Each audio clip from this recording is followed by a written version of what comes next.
മലയാളത്തിന്റെ മഹാകവി കുഞ്ചൻ നമ്പ്യാർ ചോദിച്ചതാണ്, ചെറുപ്പകാലങ്ങളിലുള്ള ശീലം മറക്കുമോ മനുഷ്യനുള്ള കാലം? കാരസ്കരത്തിൻ കുരു പാലിലിട്ടാൽ കാലാന്തരെ കയ്പു ശമിപ്പതുണ്ടോ എന്ന്. ചെറുപ്പകാലങ്ങളിലുള്ള ശീലം മറക്കുമോ മനുഷ്യനുള്ള കാലം? കാഞ്ഞിരക്കുരു എടുത്ത് എത്ര ലിറ്റർ പാലിൽ മുക്കി വെച്ച് ഏതൊക്കെ അപ്പാർട്ട്മെന്റിൽ എയർ കണ്ടീഷൻ ചെയ്ത് കിടത്തിയാലും അതിന്റെ കയ്പ് ചിലപ്പോൾ മാറുമായിരിക്കും. പക്ഷെ മനുഷ്യൻ കുഞ്ഞിലെ പഠിച്ച ചില ശീലങ്ങൾ മാറും എന്ന് കരുതുന്നത് വെറും മലർപ്പൊടിക്കാരന്റെ സ്വപ്നമാണ്. പാലിന്റെ സങ്കടവും കാഞ്ഞിരക്കുരുവിന്റെ വാശിയും ശീലങ്ങൾ മരിക്കാത്ത മനുഷ്യജന്മങ്ങളാണ് നമ്മളൊക്കെ. പാലിലിട്ട കാഞ്ഞിരക്കുരുവിന് വേണമെങ്കിൽ രുചിമാറ്റം വന്നേക്കാം ചിലപ്പോൾ. പക്ഷേ നമ്മുടെ നാട്ടിലെ ചില പ്രതിഭകൾക്ക് ജീവിതകാലം മുഴുവൻ മാറ്റം വരില്ല. ഒരു സംശയവും വേണ്ട അതിൽ. ചെറുപ്പത്തിൽ ബക്കറ്റും കിണ്ണവും കൊട്ടി പാട്ടുപാടി വീട്ടുകാരുടെ തല്ല് വാങ്ങിയ ഒരാള് വലുതായി വൻകിട കമ്പനിയിൽ മാനേജറായി ചാർജ് എടുത്താലും കുളിക്കാൻ കയറിയാൽ പാടുന്ന പാട്ടിന് ഒരു മാറ്റവുമില്ല. പണ്ടൊക്കെ പാടിയിരുന്ന ആ പാട്ടുകള്, ഇത് ഈ ബാത്റൂമില് ഒക്കെ കയറിയാല് ഇവിടെ കാറ്റിന് സുഗന്ധം, ഇതിലെ പോയത് വസന്തം, താമസമെന്തേ വരുവാൻ. ആ പാട്ട് ഇപ്പോഴും പാടുന്ന ഒരുപാട് പേരുണ്ട്. ഇല്ലെങ്കിൽ ഒന്നും രണ്ടും പോകില്ല എന്ന അവസ്ഥയിൽ. പണ്ട് സ്കൂളിൽ പഠിക്കുമ്പോൾ കൂട്ടുകാരന്റെ പെൻസിൽ അടിച്ചു കൊണ്ടുപോയ ശീലം, ഓഫീസിലെത്തുമ്പോൾ സഹപ്രവർത്തകന്റെ പേന താൽക്കാലികമായി എടുത്ത് പോക്കറ്റിലിടുന്ന മഹാമനസ്കതയായി ഇപ്പോൾ രൂപാന്തരപ്പെടുന്നു.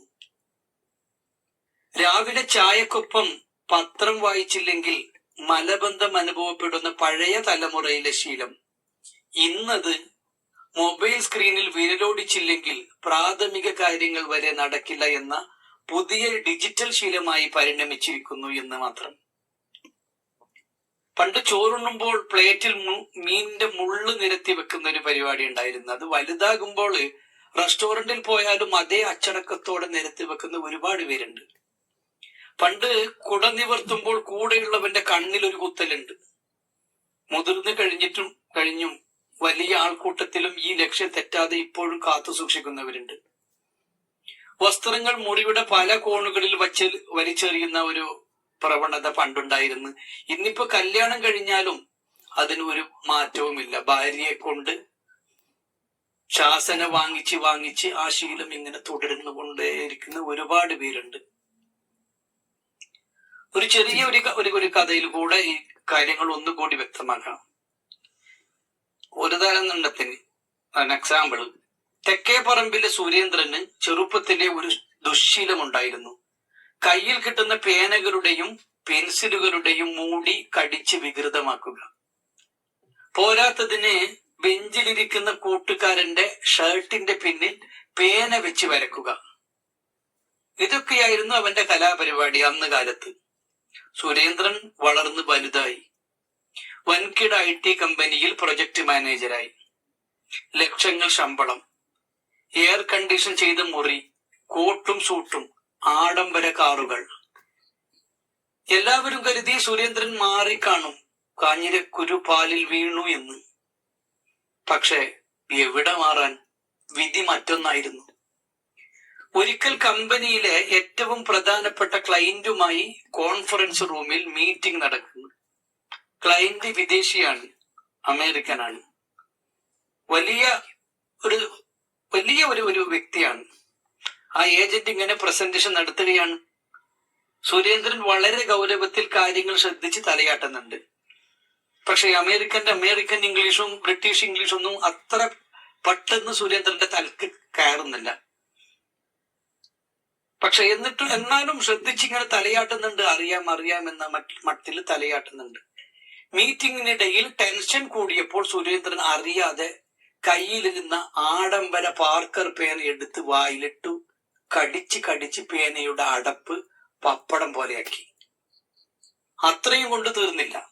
പ്രസന്റേഷൻ കഴിഞ്ഞ് ഈ അമേരിക്കൻ വിദേശിയായ ക്ലയന്റ് സുരേന്ദ്രന്റെ അടുത്ത് വന്ന് ഷേക്ക് ഹാൻഡ് നൽകി യാത്ര പറഞ്ഞ് പിരിഞ്ഞുപോയി. ക്ലയന്റ് ഇങ്ങനെ തിരിഞ്ഞു നടന്നതും ചെറുപ്പകാലത്തെ പഴയ ഓട്ടോ പൈലറ്റ് മോഡ് ഓണായ സുരേന്ദ്രൻ അറിയാതെ തന്റെ കയ്യിലിരുന്ന പേനയെടുത്ത് അങ്ങേരുടെ വെള്ള സൂട്ടിന്റെ പുറകിൽ ഒറ്റ വര.